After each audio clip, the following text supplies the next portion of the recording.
Okay, so this is going to be a vlog for my future self, or I don't know, whomever in the future wants to use this. So this is how I am formatting currently my architecture thesis because we were never taught at all how to format this. And yet, because it's an architecture thesis, the actual formatting of the physical document does matter a lot. Really quick, it's me from the future, and I just wanted to say that this workflow actually really it worked really well, like unexpectedly well. So I would recommend it if you're cool with editing the text in like Word or whatever, but want to format the other stuff in InDesign.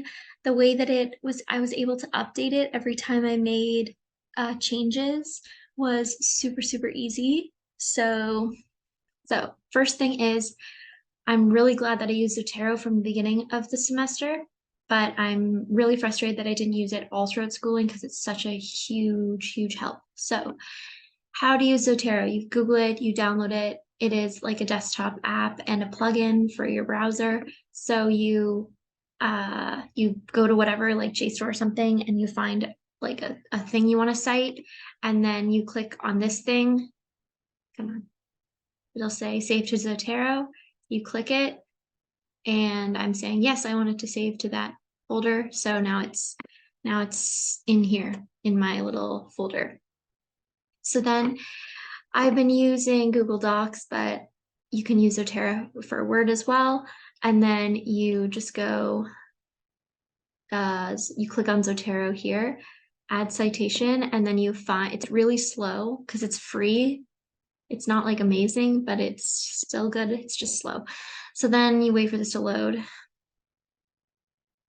And then you find whatever it was. Okay, say it's this thing. You click enter, and then it will automatically create a citation for you. And when you create a bibliography at the end, by clicking on Zotero and then add bibliography, it will automatically format it using all of the things that you've cited throughout your document. It's really slow. It's a big document. It's not this slow in the beginning. Okay, so this is what it looks like. I'm just gonna delete that. Hi, it's me from the future. I just wanted to pop on and say I also found it really helpful to use the headings. So, changing some of the text to be like heading 1, 2, 3, 4, 5, whatever, because it allows you to better organize your table of contents, which is your project outline. I think it's called, or document outline to the left, which really helped scrolling through this ginormous document and keeping everything organized.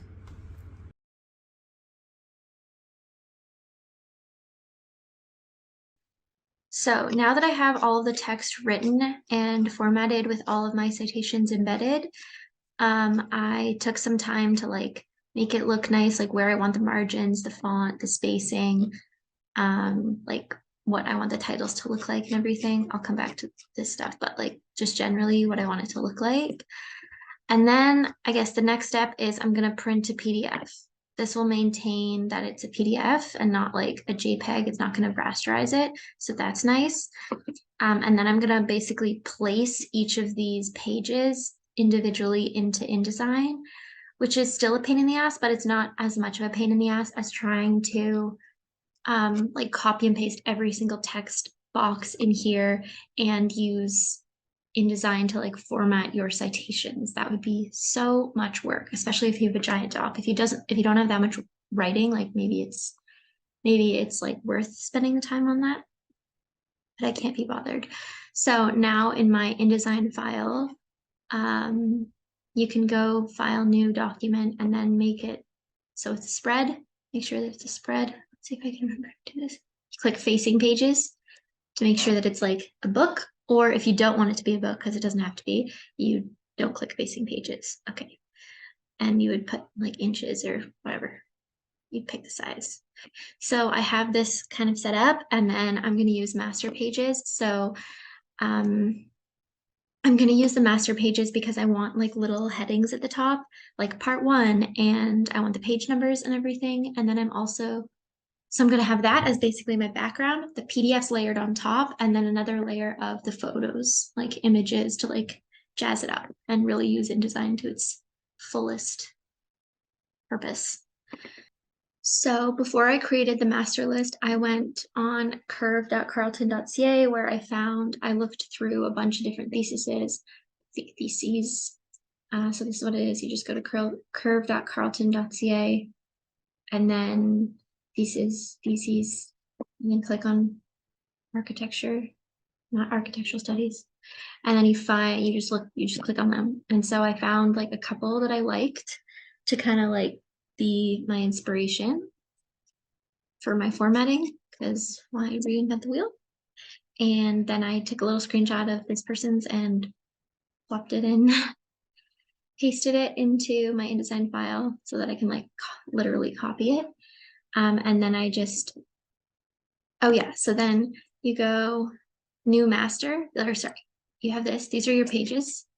You right click, new master, and this is basically like the spread, the background of whatever other pages you want.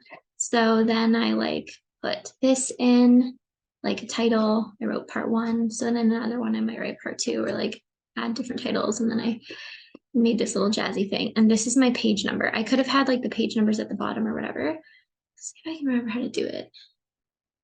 Okay, so wherever I want to put my page number, I can just take some text, write something, and then like highlight over this, right click, insert special characters, symbol, no, marker, current page number.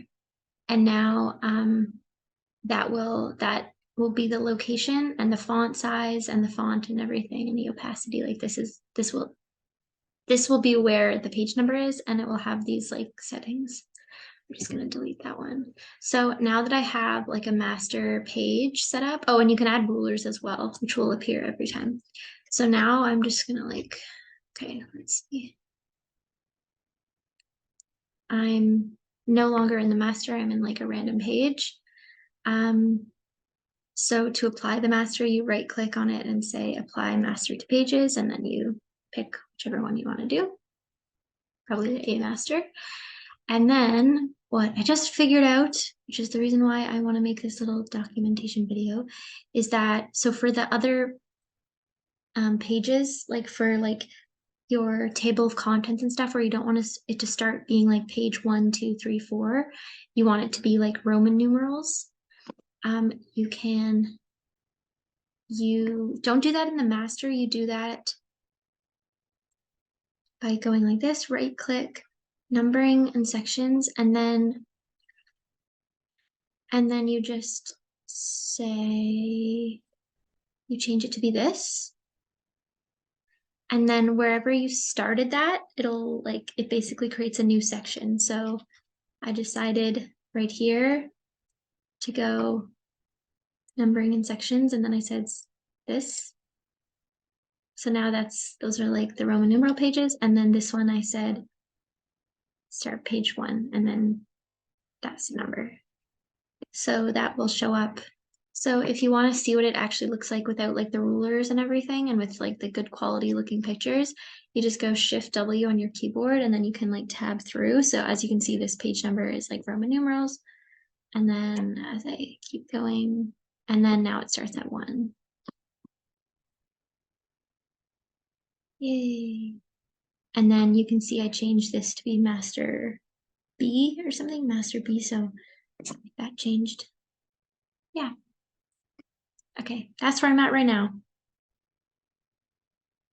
Okay, so this next step is way easier than I thought. So you go File, Download PDF, you download it, and then you open up your InDesign file, File, Place, and then locate the file. And you want to make sure that your file is saved on your computer in a place that you're not going to move it and that you won't lose it.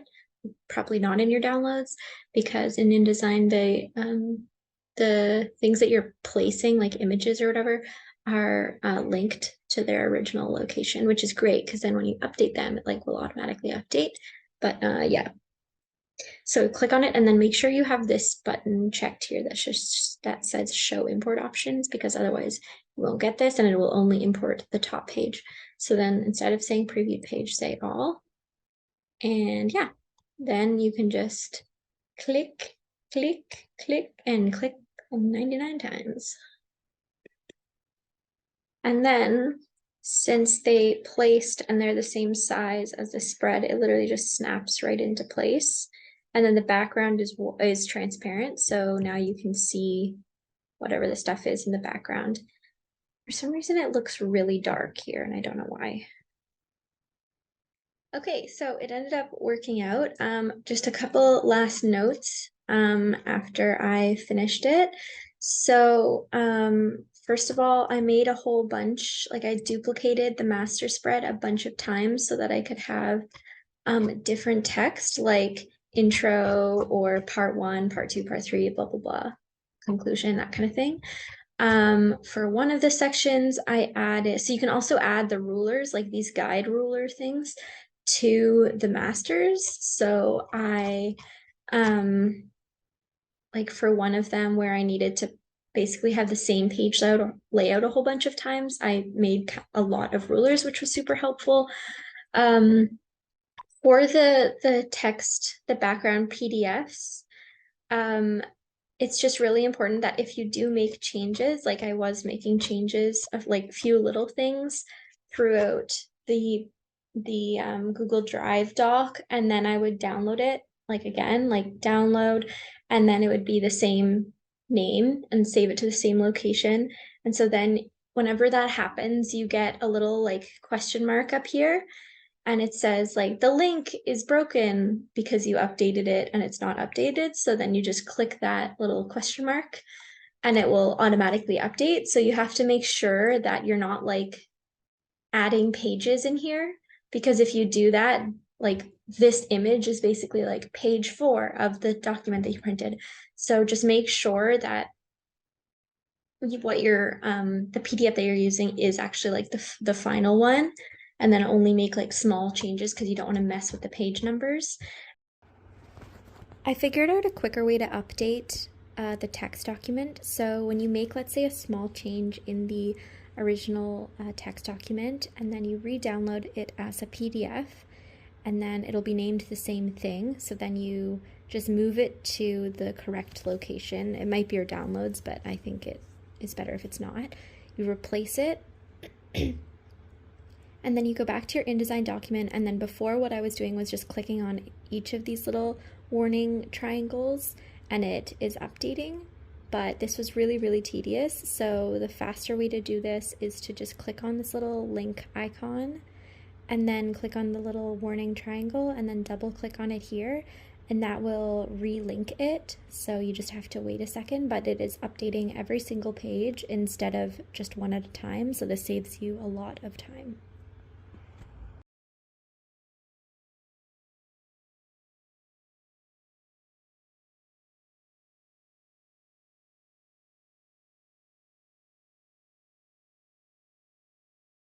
And then lastly, I just added the like list of figures and the table of contents to at the end, like as kind of the last step. And I did that manually, like I just like added numbers and then added these lines, which are just lines like this that I made. I just changed the stroke to be like dots. That I did that at the end.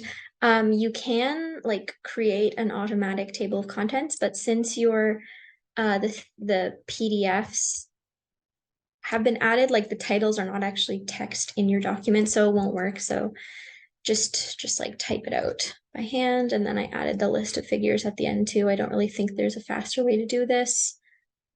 Yeah, that's it. And so yeah, if you want to view it, just Shift W on your keyboard and then you can like flip through and it'll show it. And then to export, I just went File, Export, and then I made it a PDF. And when you do that, if you export it as a PDF,